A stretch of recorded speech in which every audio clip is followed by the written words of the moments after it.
What's going on, everyone? My name is Cole, and this is Cole's Common Questions.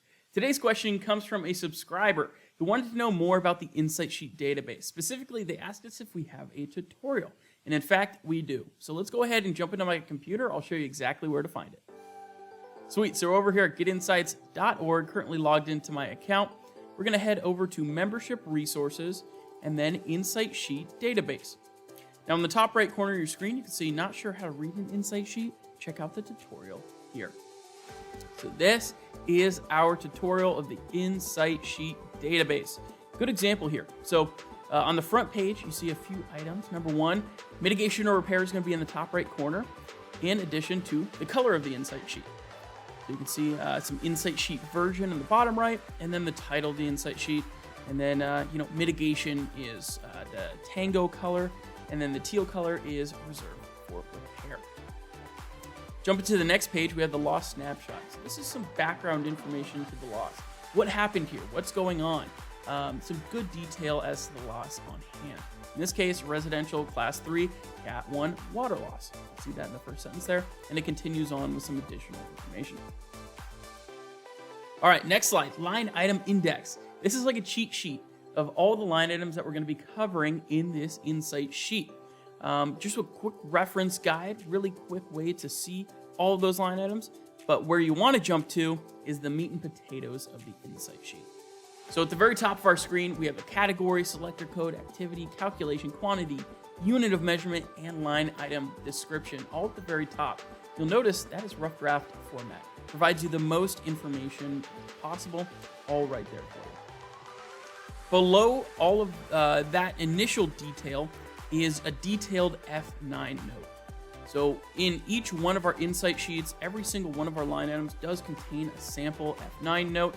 Feel free to use that, alter it a little bit towards your specific loss, and get inspiration from that F9 note. Now, in the bottom left corner of your screen here is the key concepts.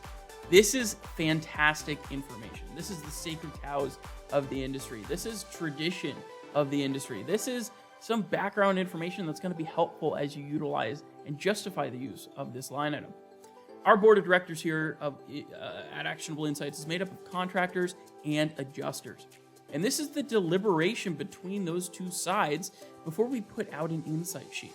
In fact, every single Insight Sheet does have to be approved by both sides. Contractors, you're performing this activity in the field, and adjusters, you're able to go ahead and approve this type of scope of work here. So that is the green box in the bottom left.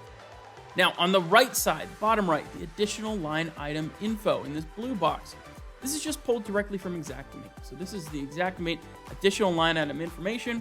Usually contains information about the line item itself, what it includes, specific notes, depreciation on it, or life expectancy as well. You can see that we also have some imagery in addition to these in-depth Insight Sheet pages. You can see we're providing some examples of what this looks like to have a mitered corner here. Then as we jump in, situationally relevant line items. These are additional line items that didn't quite make the cut for this specific scope in this Insight Sheet, but may be relevant for you depending on the loss that you have. In this case, we can see some just additional line items here. Cabinet, countertops, granite or marble, buff and polish is a great one. Suspended bar seat, and just situationally relevant items that may be helpful for you as you go ahead and write this estimate. Last, we can't do it without our contributors and editors. So big thanks to all of those who help us write and curate these Insight Sheets moving forward. And if you're interested in being a contributor or an editor, feel free to reach out to us at support@getinsights.org. But that's all for me on the Insight Sheet tutorial. If you have any other questions, feel free to drop them down in the comment section below. We'd love to see those questions, and I'll catch you in the next episode of Cole's Common Questions.